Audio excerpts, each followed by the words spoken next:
Hello and welcome to Behind the Bearcat. This is the podcast where the Northwest Missouri State University Career Services Office chats with Northwest faculty, staff, students, alumni, and friends to hear about their career journeys, how they got to where they are, and how they became Bearcats. I'm Career Services Assistant Director Travis Klein. And I'm Hannah Christian, the Director of Career Services here at Northwest. And today's guest on our show is... Hi, Dr. Matt Walker, Director of the School of Communication and Mass Media.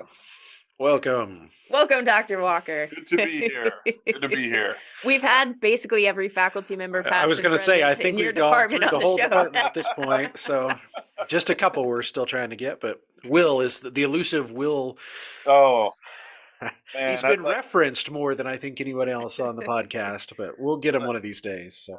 Well, it's like catching wind in a tennis racket. It is. Yeah, he's got to fix all that breaking stuff over there. So. Yeah, exactly.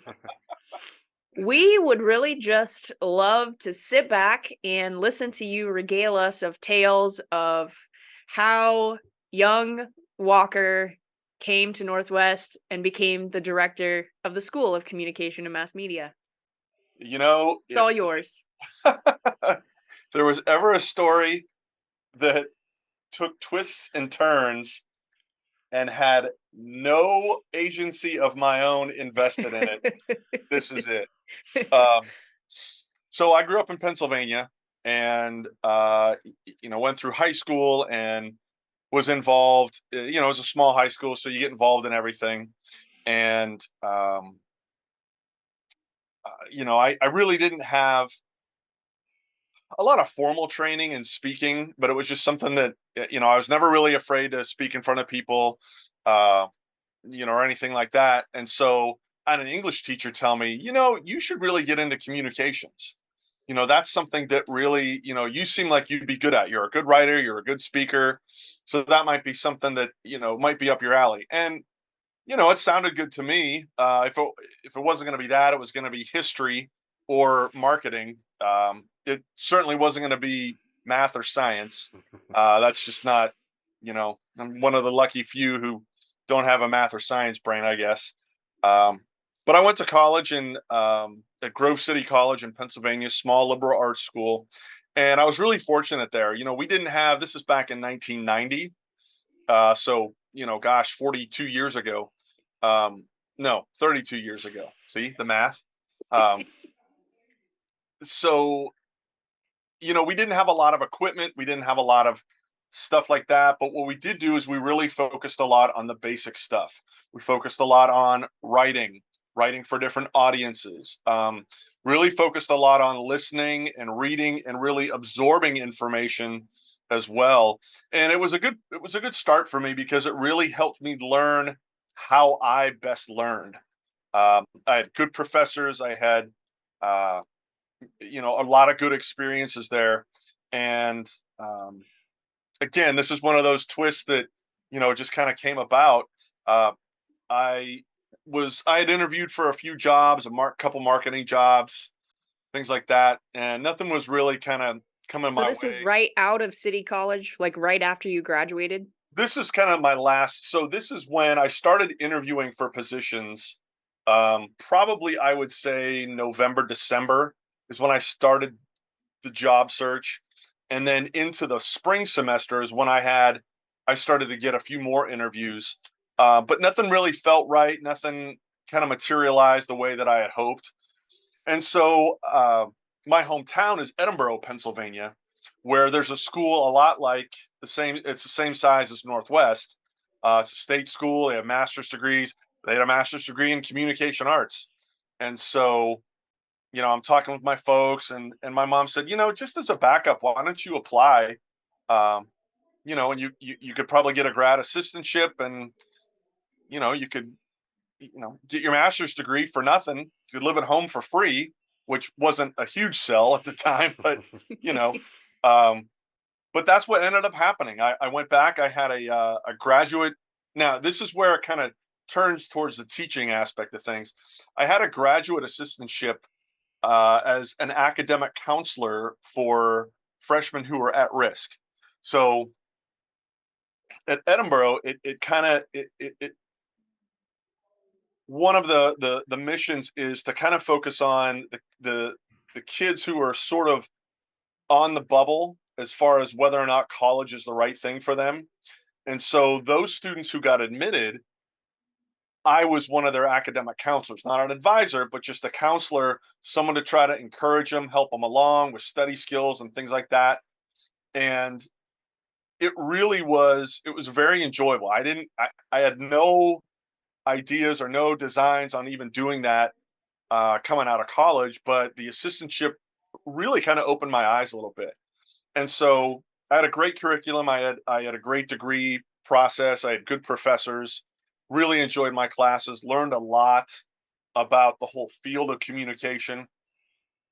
And so I had actually started to, and in that assistantship, um, I worked a lot with a lot of the student athletes. And so there are positions at bigger schools, the Northwest, kind of the D1 schools, where you are actually an academic advisor to athletes, and that's all your job is. And so I had applied to a few jobs there. Unfortunately, as as a lot of job advertisements read, they were looking for people who already had 3 to 5 years experience. Well, I mean, I had a couple years experience as a grad assistant, but it really wasn't what they were looking for. So again, in the process of application or applying for those jobs, I should say, I was talking to my folks again, and my mom said, if you really like working with students, what about being a teacher? And I said, well, I hadn't really thought about that, but for that I need a PhD. Well, she said, duh, why don't you apply to a couple schools? And at the time, um, I was someone who had their home was in Missouri. So we went back to Missouri. I toured around the campus of University of Missouri at Columbia, met with the chair of the communication department, and we talked a while. And he said, you might want to apply. He said, I think you'd fit in well here. And he said, I really think you would do well with students as a teaching assistant. So I applied, got accepted, and that's kind of where it led me. So I had a really good experience at Columbia, University at Mizzou, Columbia. Really enjoyed teaching. Learned again a lot more about the field of communication, and ended up getting a job in Montgomery, Alabama, at a very small college, 650 students at the time, uh, teaching there. So that was my first grown-up job, and Can we two go years. back just a second? Yeah, I got two questions. fire away. The first one is, you talked about when you first went to college, you learned about how you learned. So Right. can you just share with us, like, how do Yeah. you learn? Like, and can you distinguish, like, how did you learn that? Um, in life, when you have certain people who just stand out, and it's like they completely change the way you see things. And I had a literature professor freshman year who was just he was a great guy. He was a great teacher. I took a few literature classes just as electives that I didn't even need. But because they were with him, he was such a good professor. He was so engaging. And I was having some struggles freshman year. I just, I felt as though that I was intelligent, but I just, for some reason, it wasn't catching on. I wasn't hooking the fish. And so I sat down with him and I said, I'm just struggling, Dr. Dixon. And he said, do you know how you're supposed to learn? And I said, what do you mean? And so we went through the different ways that people learn. And he was able to hook me up with some sort of test or instrument that kind of showed, hey, you're more of an auditory learner. So you need to hear things over and over. And then my secondary is just, the reading of material. And so he taught me that you really have to understand how you best learn. And then from that, it's a process of it's just kind of being curious. And that was one of the things that he just kind of gave to me. It was just, it's important to be curious about what's around you. And so I really tried to take that approach in college. Some classes better than others, of course, but it's important to be curious. Why do things work this way? Why is it that when we send this message, it has this effect, but if we tweak a little bit, it has a completely different effect? And so, there's the understanding how you learn best, whether it's auditory, whether it's uh, through kinesic or movement, things like that. But it's just also the desire to learn, the desire to understand things. And he said, once you catch that fire, he said, it's one of the hardest to put out. You will be a lifelong learner. And, I feel like that's kind of where I'm at right now. I still love to learn about different things. And not just in my job. I'm constantly doing that. But even outside, I found that, fueling your brain and understanding and learning new things, it just keeps you fresh. It keeps you from stagnating. And so, does that answer your question? Yeah, it Okay. sort of does. And then it sort of segues into the next question I had was, so how, and maybe I haven't asked this question before, but how, and I don't think people understand this very well if they haven't been through the process.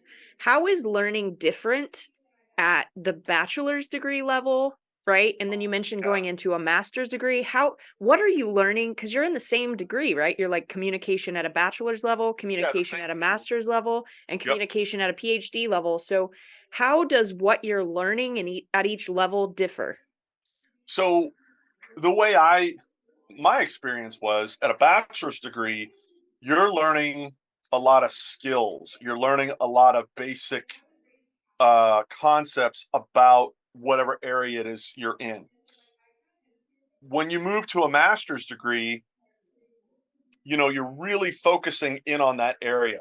So it's a bit more advanced. It's a lot like your senior level classes, how you're learning some of the higher comprehensive stuff. You're doing a lot more of that, but then you're also injecting a little bit of research into it too. So you're learning how to figure stuff out. You're learning how to discover new things. Then when you move to the PhD, man, that's about all that is. You're still learning. You're learning a lot of higher theory. One of the classes I took was called communication theory, and I had that class at a bachelor's degree level and a master's degree level.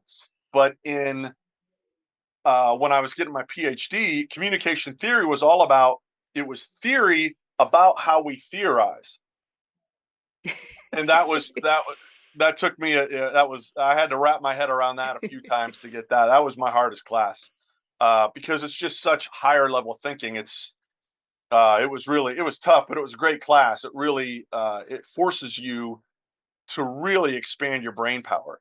But when you get a PhD, you really learn how to research and to discover new things in your field, and that's kind of training for that. For me, it was that, but it was also I had a few professors that realized that I was probably going to be stronger in the classroom than as a researcher, and that's kind of the way they were too. And so they took me aside, and we would work on my teaching and how to reach students and how to talk to them and how to plan a little bit, lesson plans, things like that. So that's kind of the difference between a bachelor's, master's, and a PhD program. I've told people before, and I firmly believe this: if you can get a master's degree, you can get a PhD. And if you graduate with a bachelor's degree, there's a program out there for you to get a master's degree as well. It's a lot about hard work and grit and hanging in there and understanding that you're going to get knocked down, you're going to get bad marks on a paper, you're going to get a professor that probably questions why you're there or how you got in, which happened to me. Uh, and that's okay, because if you stick with it, if you hang in there, you can do it.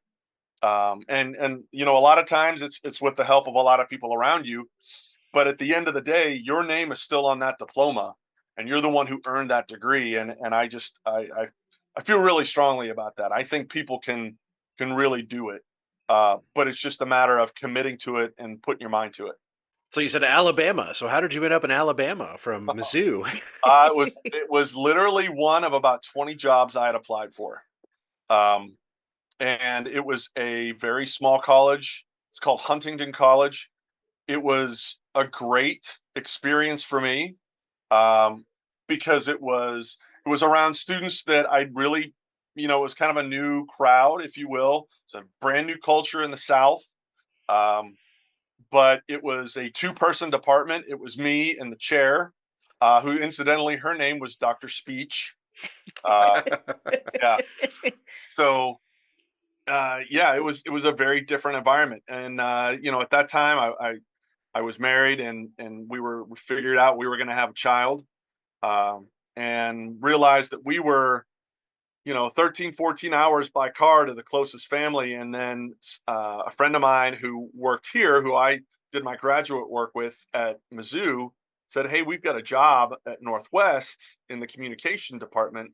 Might want to think about applying." And so, as fortune would have it, I applied and was offered the job, and have been here for the last, what is it, 2022? This is my 21st year at Northwest. I think this is so interesting to me. We have not had a single communication person who hasn't had someone who worked here who Mhm. reached directly out to them. So they had a friend from grad school or they'd known someone from a conference. Yeah. Every single person in your department has said that we've interviewed, I'm pretty sure. Someone at Northwest reached out and said, "We have a position." It wasn't like they randomly found it on the internet. They weren't Mhm. searching Indeed. Someone reached out to them and said, "Hey, we have a position here." An outstanding staff. Um, we have a great faculty here, and we're fortunate enough that we kind of know each other, and we know what we're really good at, and we know kind of what we need. And we're fortunate enough that we all kind of have our own networks, and so you know, we have a position that's coming open soon, and so I'm sure that we have a few professors who are already, beating the bushes, and Mhm. they know people at other schools who may not be happy there or looking for a change or whatever, and we're probably going to get their applications too. So, uh, you know, we know ourselves really well, Mhm. and we know what works and we know what doesn't, and yeah, we're a good crew, and we're different in a lot of ways, which is interesting that you say that, how, we've all had a connection to Northwest, but my goodness, we all kind of fit like we're in a glove here, um, together. We're just really, really fortunate to have the staff we do. And it doesn't hurt that you have, a national championship speech and debate team, and the student newspaper wins Yeah. awards nationally every year, and so does a TV station. So that doesn't hurt, I'm sure, when it comes to recruiting faculty, that that they know that the program is good enough that you're getting those kind of results with students too. That's right. And what's great, Travis, is when we do kind of narrow the field down, and we either do a Zoom interview or we bring them on campus. Um, we have we really do have really nice people Hmm. in our area, in our school, and they're just good people that you can talk with them about the football game on Saturday, or you can talk with them about the last episode of Yellowstone or whatever. But they're great to work with too, Hmm. and it's just it. I'd stop short of calling it a family, because we all have, we kind of all go home to our own families. But while we're here, man, we just all seem to really get along, and just and do good work for our students. So Do you yeah, want to talk about how you became the head of that family, how you became the chair of the school? Because that's a whole different level. When you're a Is professor the in the chair the head department, of the family? you're doing more. So yeah, it's you're the neck, maybe not the head. You're the neck. the big toe. Yeah. So I was in, I think it was year 10 or 11, and I was just kind of plugging along. I had just gotten um, tenure. At that time, you could apply for tenure and promotion differently. So I opted just to go for tenure at the time. And so I had just gotten tenure maybe a year or two before that, and was just kind of teaching my classes, doing my thing. And Dr. Haddock, who was dean at the time, came down and said, "Hey, we're um, wondering if you might be interested in being chair." And I said, "Well, I hadn't really thought of it. It wasn't really on my radar. I said, eventually I'd like to be a chair. That would be nice. I said, but, it's certainly something I would consider. And he said, okay, I'd like you to consider it. I'll give you till the day after.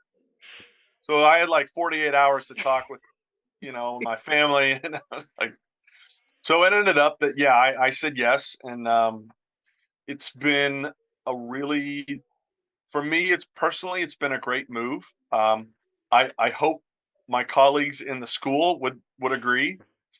But yeah, it was just one of those things. Um, I think I had the backing of the media faculty and the communication faculty. I pretty much got along with everybody pretty well and worked well with people on committees and things like that. And so um, I was kind of asked, and when the bell rang, I answered the bell. So And yeah, you've done it for a while because I was a student in the department, prior to your tenure, and it seemed like there was a while where it was like there was a new chair, like if not every year, then every couple of years. It was like, oh, whose chair now? Oh, okay. And then it's like a yeah, couple of semesters later, it'd be like, oh, it's somebody else's chair now, and it's like you've been it for a decade now at this point. So yeah. you obviously like the job and are able to do it. I really do, and I'll tell you why I like it. It's because the people I get to work with are phenomenal people to work with.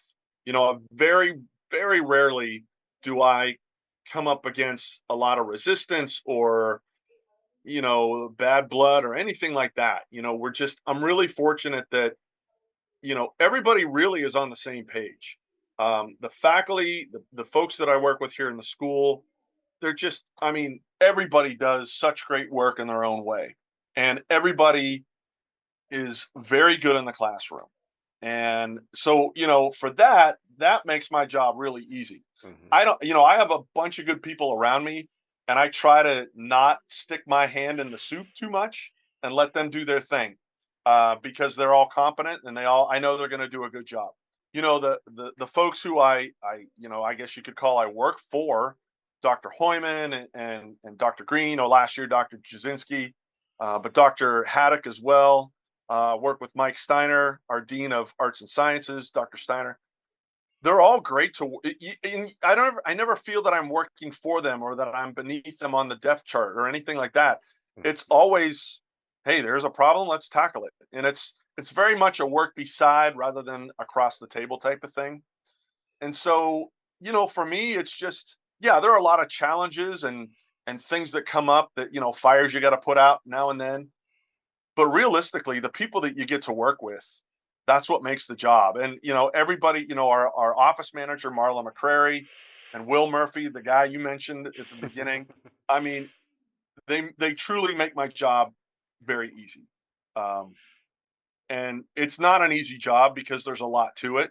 Mhm. But That I'm was my fortunate. next question. So could you tell us maybe, so teaching, or as just a professor, I say Uh-huh. just a professor, No, right? that's Like all right. as a professor teaching in the classroom, how are your job duties different, or what are the job duties of the chair versus being a Sure. member of the faculty? Sure. So, as a member of the faculty, you have to teach a minimum of 12 credit hours per semester. If you have a special duty or you're assigned a position, you may get a one course release, so you're teaching 9 hours. For directors here, we are beholden to take or to teach at least one 3 credit class. Some of us teach a few more just because of departmental needs or school needs, things like that. Um, but we're kind of like 75% administration and 25% teaching, which is really good because it keeps us in the classroom and we're still, working on our teaching chops like that. But at the same time, there's a lot of oversight, administrative stuff that we have to pay attention to. Um, so we kind of directors are a little bit different than chairs. The directors kind of act as their own deans. So if there's an HR issue or something like that, we kind of handle it in house here. A lot of the budget stuff, we're pretty much autonomous with how we spend our money, which is nice. So there's just a lot of that as directors that we're responsible for. Professors, you can work on teaching and committees and advising. With directors, we advise, we also teach. And then we have we have our directors committee, we have chairs and directors committee, and then we also meet with the provost council. So we kind of have our own different committees like that. But we're always hopping. There's always something going on, and that's what makes this job so much fun. Is there's always a new challenge. For example, we're going to open up hopefully, knock on wood, an online master's degree in the fall of 2023. So we're working on that now. We just proposed a social media major that's going through the system. Hopefully that'll get approved, and we'll be promoting that, hopefully next spring, and then to open that up to everybody in the fall. So there's always something going on. And that's not even to mention the day-to-day stuff that happens, a projector breaks, or, there's something in the classroom. Hopefully not a snake, things like that. So Also yeah, it's a great job. It really is. You also do what I think is the most difficult job on campus every semester. You read the names at graduation, which if you said, Travis, you have to pick one job on campus that you never, ever, ever, ever want to do, that's the one I'd pick, because like in all my years of radio, names were always my no matter how you pronounce a name, I will say it wrong. So you'll be Walker instead of Walker because my brain does not process names. So how did you get the gig of being the name reader at graduation? Because that's kind of a big job. There's a lot of people, and everybody Yeah, wants little Johnny's name to be perfect when he goes and gets his diploma. So it's kind of it. That's it's a fun gig. It's tiring at the end of the day. I mean, I'm sweating, and I'm in that robe all day. But it's really a good time. And I was asked to do it, oh gosh, maybe 7 or 8 years ago.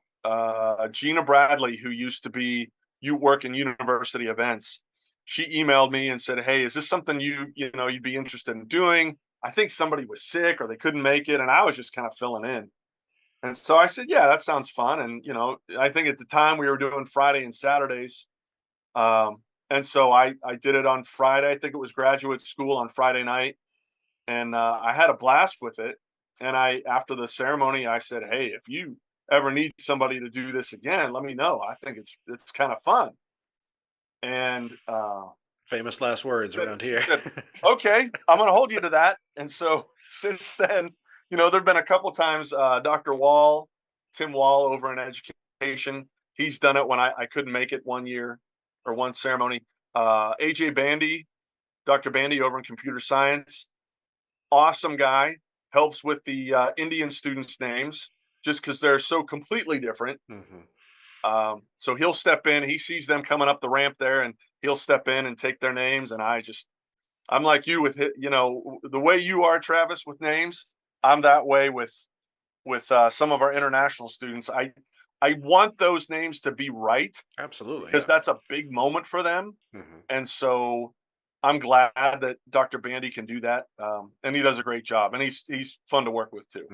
So yeah, it was kind of one of those deals. It was just, That's hey, funny because I think that's a little bit of a personality thing, because that sounds fun to me. Like, I think that would be fun, right? Where there Travis is is like, no, no, no. But I'm like, that sounds awesome.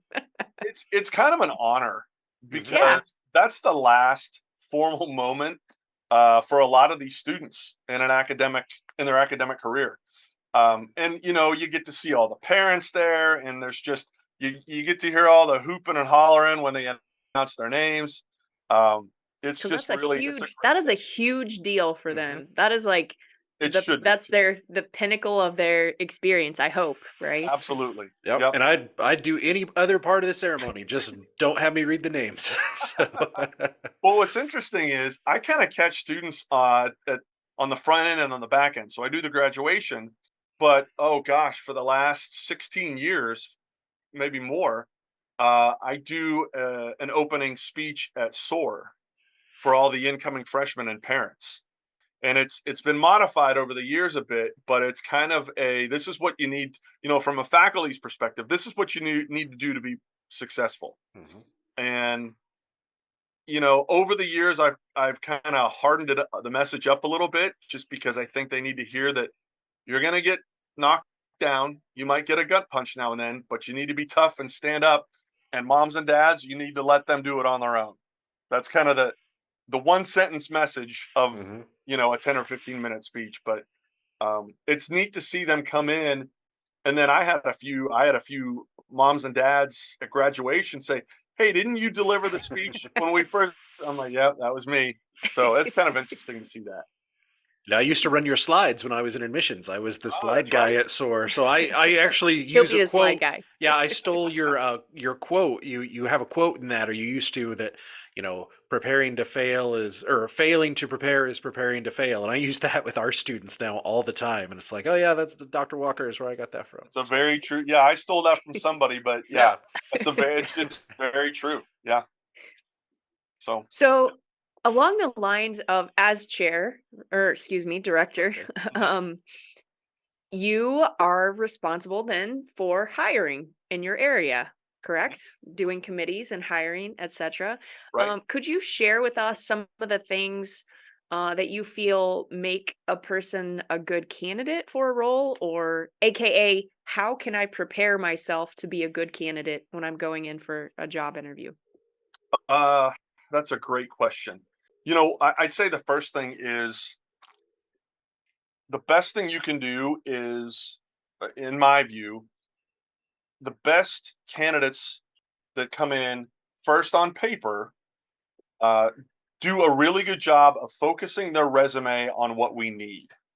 So the resume is kind of dynamic. It changes for whatever job you need. So, and a lot of, if you're in our field, you probably don't have to change it a lot, but, you make the tweaks where need be. For example, we focus most of our efforts on teaching. We want people to come in here to be good teachers. Yes, it's important that they can research well, but the brunt of your job, the focus of your job is going to be on teaching in the classroom. And so we look for people who are really effective in the classroom and who can teach those classes, or the areas that we need them to teach in the job description and the advertisement. So that's the first thing.